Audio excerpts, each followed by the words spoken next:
Welcome back to Coming Home Well, straight to the point. I'm Tyler Pierron, and as always, we have Dr. Paul Lawrence, the former Undersecretary for Benefits at the Veterans Affairs. Paul, thanks again for coming on straight to the point. Hey, thanks for having me, Tyler, and thanks for what you do in terms of getting good information out to our veterans. Paul, there is somebody that I was talking to the other day, and they were saying, well, what is actually a veteran? They had the idea that the only veterans that count are people that served in combat. Yeah, I'm glad you asked me this question because I often get this question from veterans too about I got injured, but it didn't happen in combat. Could I be eligible for benefits? And so that begs the questions about how do you demonstrate what happens to you is connected to your service, or how do you demonstrate that you're service connected? So there's three ways to do this. So let's go through this and kind of explain it, right? Because it answers this question. Mhm. The first one is what's called direct service connection.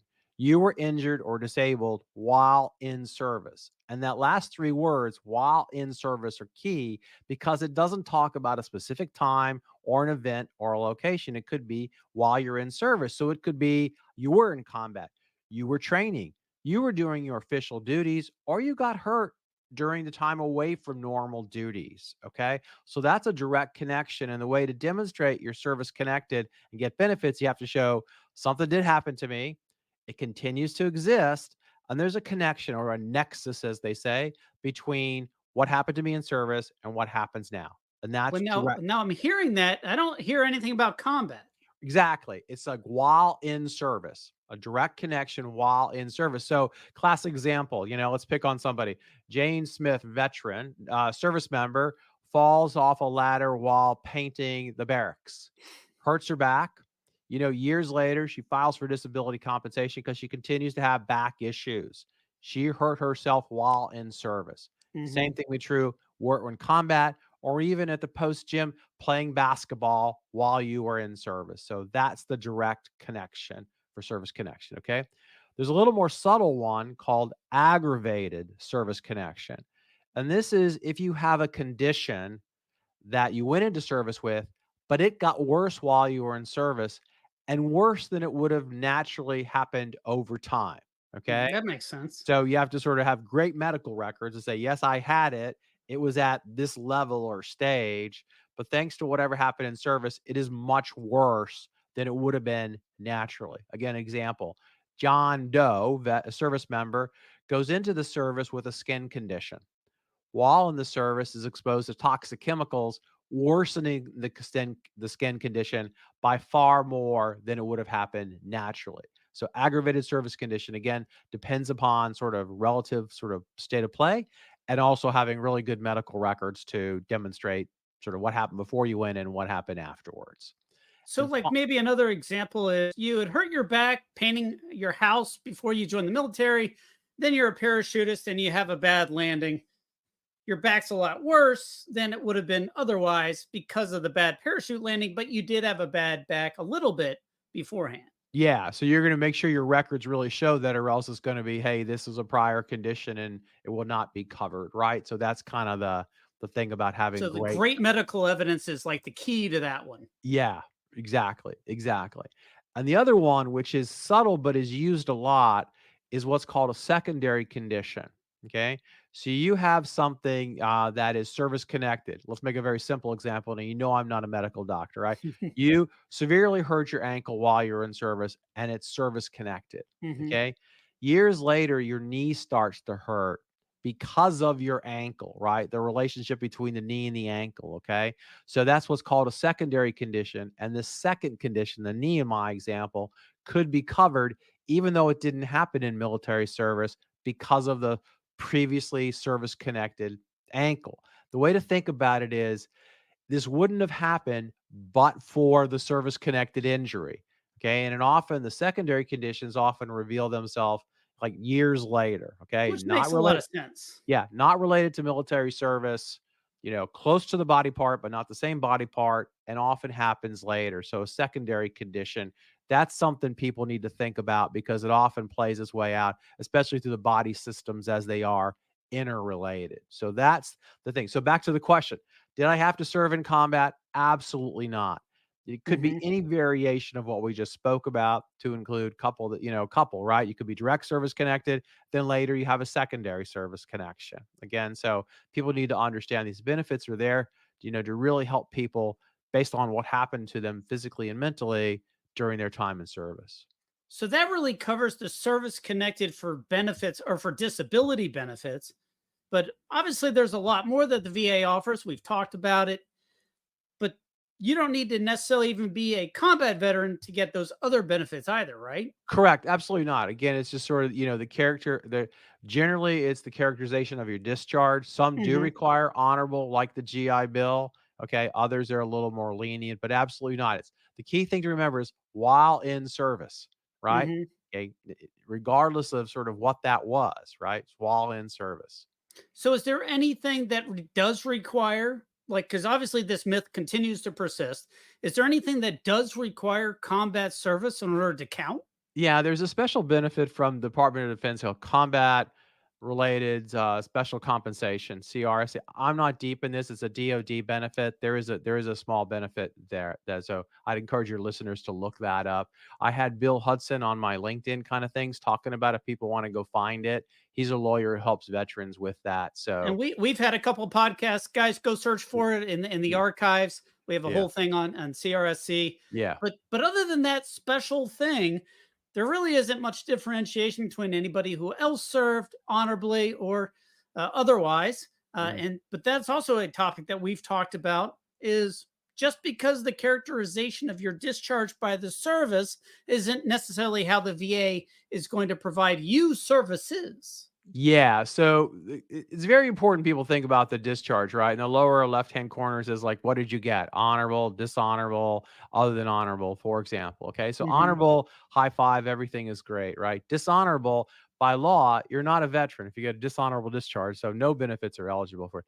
Where the things get a little interesting is if you got an other than honorable discharge. Okay, Hmm. so you may be eligible for benefits, and here's where the words get a little tricky.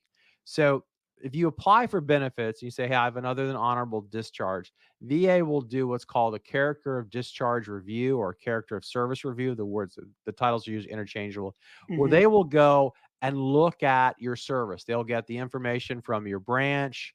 They'll find your medical records. They'll ask for statements. You can provide information to sort of demonstrate sort of holistically what happened. Okay. And if they conclude that your service was such that it wasn't it was not dishonorable in terms of benefits, you may be eligible for benefits. It doesn't change your discharge, okay? I'm sorry, your DD 214, but it makes you eligible for benefits. Let me give a simple example, right? And this will kind of play its way out because I think people are finding more and more sort of avenues for this, right? So, classic example, John Smith serves, pretty good for 3 years. At one point, he comes home one day and finds his spouse has left him, you know, drinks, takes drugs, gets in trouble. You know, that very short series of events results in an on other than honorable. Okay, OTH. He would Hmm. argue, look, the vast, vast amount of my 3 years was good. I had one incident. Certainly, that doesn't shouldn't restrict me for benefits. Most likely, he would be characterized in that example as other than dishonorable for purpose of benefits. Again, doesn't change your DD 214, but enables you to have benefits. That character of discharge review or character service takes about a year, okay, because of That's a all the need while. to gather all the information and do all the stuff I described. So I don't want to lie and mislead people that, oh, that's just another thing. No, it's a pretty serious thing. I mean, there's always the rumors that, like, hey, I get out with an OTH or some other discharge other than a dishonorable, which you only really get from a court martial. So if you got a dishonorable, that's happening. But Yeah. all the others, there was some level of judgment involved on that discharge. And there's a lot of gray with that. I was reading the other day about people that were discharged for being gay back in the day. Uh, there's having an expedited process to provide them with benefits and get that character of discharge review by the VA. It doesn't change it with DoD. There's a separate process for that. But that absolutely makes sense. Things that, yeah, I mean, Yeah. you're pretty good honorable service, but at the time it was against the rules.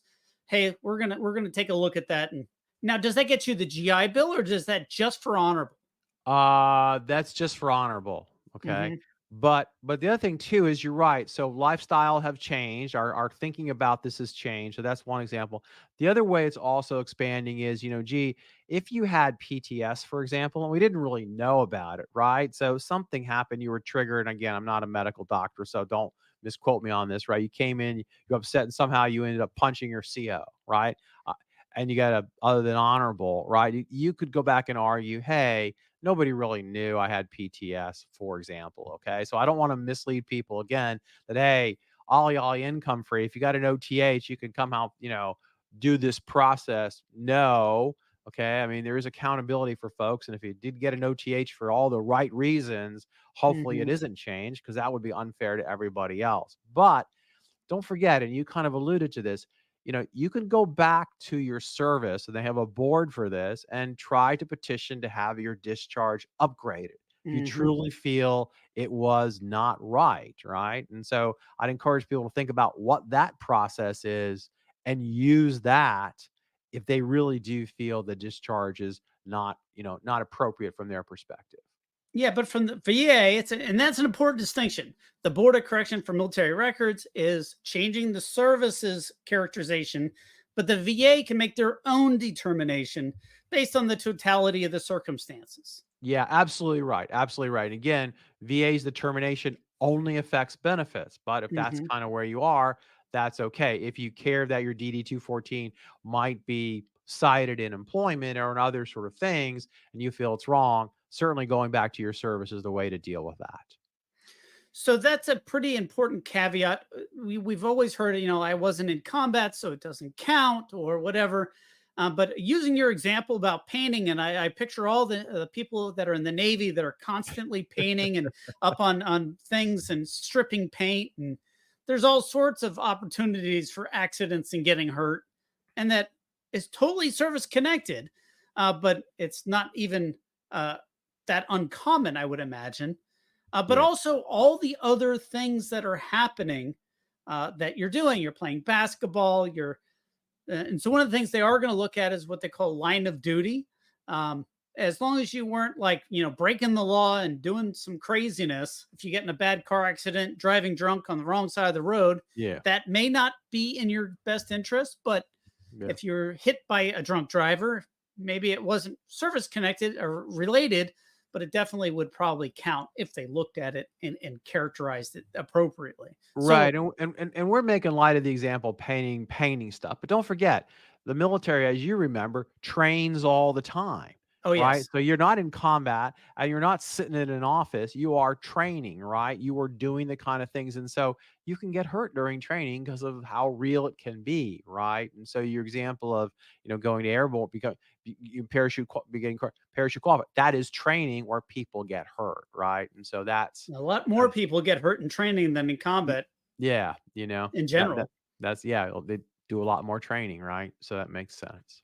So, Paul, I'll leave you with the last word. We talked about really what is service connection, what makes somebody a veteran, especially for the VA.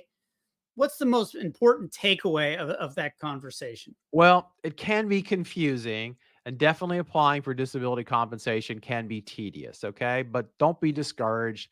You can get help from a veteran service officer, from the VSOs, right? Legion, Wounded Warrior, DAV, VFW, right? Your state and county. So this is not something to do yourself, especially if your situation is complicated, okay? Hmm. And if you do want to go back to the service and get your discharge upgraded, do that, right? If you feel you're going to do that, these processes do work. They take some time, but these are complicated issues. And they're very complicated, but you're only half time. I mean, that's the other half is you're not getting anything now. So there's certainly an opportunity to get some of the things that you've earned, but you got to take the first steps. Paul, thank you again for joining us on Coming Home Well, straight to the point. And as always, I appreciate everything you do for veterans. Folks, go check out Paul Lawrence. He's up on LinkedIn primarily. A million people that he's talked to, and get some great information. Go give him a follow. That's probably the best platform if you want to see all the thing that Paul's up to. But he's a powerhouse for veterans. And again, we thank you for coming on Coming Home Well. Hey, thanks, Tyler. Thank you so much.